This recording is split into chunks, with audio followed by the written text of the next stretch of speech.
Good morning. आत्ता वाजले 10:02 10ला class आहे. पण आज आहे आपल्या शॉपला 1 वर्ष पूर्ण होतं, त्यामुळे आज आहे कार्यक्रम थोडासा छोटासा केक कटिंग वगैरे घेणार आहे. तर स्टुडंट्स आले असते. 10-15 मिनटं मला लेट होईल. आधी जाते गणपती मंदिरला आणि त्यानंतर जाते शॉपवरती. तर आज पूर्ण व्हिडिओ करणार आहे बघा. आणि आज ऑनलाईनला आणि कुपवाडच्या शॉपला सुट्टी आहे. सो 2-3 बँकेची पण कामं आहेत, त्यामुळे ते पण. आणि चला बघूया काय काय होतं. Once again good morning. तर हा आहे 13 एप्रिलचा व्हिडिओ आणि ह्या 13 एप्रिलला होता आपल्या म्हणजे शॉपला 1 वर्ष कंप्लीट होतो आहे. त्याचं सेलिब्रेशन थोडंसं देवाचा आभार पण मानायचं होतं. रेग्युलर तर येतेच गणपतीला, पण आज स्पेशली आभार मानायचे होते, कारण खूप कष्ट लागले आणि 1 वर्ष व्हायच्या आधीच माझं दुसरं शॉप पण झालं होतं, त्यामुळं खरंच खूप भारी वाटत होतं. त्यानंतर गेले हार वगैरे फूल वगैरे घेऊन शॉपवरती आणि बॅच सुरू केली. तर आज ऑनलाईनच्या बॅचला मी सुट्टी घेतलेली आणि ऑफलाईनचीच बॅच फक्त होती. त्यानंतर सगळ्या गोष्टी म्हणजे मुलींनी मॅनेजमेंट केली होती, केक्स वगैरे आणले होते, तर मस्तपैकी साफसफाई वगैरे पण केली. पण आज तुमच्यासोबत जर्नी शेअर करते. ज्या दिवशी मी घरातून क्लासेस सुरू केले होते त्या टायमिंगला मला म्हणजे मी रेंटने राहते फ्लॅटमध्ये 1 BHK फ्लॅट आहे आणि तिथे 3 ते 4 मुली होत्या त्या सुरुवातीला, परत वाढत गेल्या आणि शॉपवाल्यांनी मला म्हणजे अपार्टमेंटवाल्यांनी मला तिथून काही कारणास्तव तुम्ही इथं क्लास करू शकत नाही आणि मुद्दामूनच म्हणजे खूप सारी भांडणं करून तिथून मला त्यांनी जायला सांगितलं.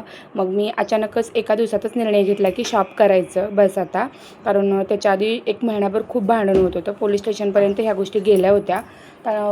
परत मी ठरवलं होतं, पण माझ्याकडे ते खरंच काहीच पैसे नव्हते, तर मी दुसऱ्यांकडून उसने पैसे घेतलेले. कारण जेवढे मी क्लासेससाठी म्हणजे क्लासेसची फी आले होते तेवढेच मी दुसरीकडे अजून क्लास सोबत करत होते, कारण माझे मेहंदीचे क्लासेस, फॅब्रिक प्रिंटचे क्लासेस, ऑनलाईन ऑफलाईन क्लासेस चालू होते, त्यामुळे माझ्यावरती पैशाची कमी खूप होती. तरीही मी फक्त 20,000 रुपयेमध्ये शॉप सुरू केलं होतं, जे की 15,000 रुपये मी त्यांना डिपॉझिट दिलं होतं आणि 6,500 रुपये भाडं होतं. तर ह्या शॉपमध्ये आधी पहिलं चायनीजचं म्हणजे हॉटेल होतं, तर तिथून ते तेलकट तुपट वगैरे सगळ्या गोष्टी होत्या. मी स्वतःहून त्या हाताने स्वच्छ केल्या होत्या एका दिवसात. माझ्या मामाच्या मुली मला हेल्पसाठी आल्या होत्या. सो ह्या गोष्टी इथपर्यंतची जर्नी माझी खूप खतरनाक होती. तर स्वतःचे कडचे 1,500 रुपये घालवून प्लस पूजा वगैरे करून त्या टायमिंगला मी 25,000 रुपयेमध्ये हे शॉप सुरू केलं होतं.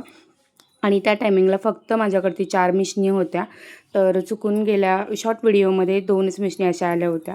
हर एक गोष्ट सुईसहित मी कष्टाने घेतलेली आहे. तर बऱ्याच लोकांचं असं मत असेल, तुला तुझे मिस्टर मदत करत नाहीत का? तर ते सपोर्टिव्ह आहेतच, पण सध्या नाजूक परिस्थिती असल्यामुळे त्यांनीही हातबल आहेत. सो मुलांचं शिक्षण, EMI म्हणा किंवा घर मॅनेजमेंट, कारण आम्ही प्रॉपर सांगोलचे आहोत. जरी इथं 10 ते 12 वर्ष सांगलीत राहत असेल तरीही आमच्यावरती म्हणजे आमचं थोडेसे निर्णय चुकल्यामुळं ते थोडेसे आम्हाला प्रॉब्लेमदायक होते. त्यामुळे ती जी माझी जर्नी होती 1 वर्षापूर्वीची, खूप म्हणजे विचारपूर्वकच कुठलीही स्टेप घेण्यासारखी होती. तर अशी माझी ती जर्नी आहे आणि 1 वर्षानंतर माझं दुसरं शॉप झालं आहे.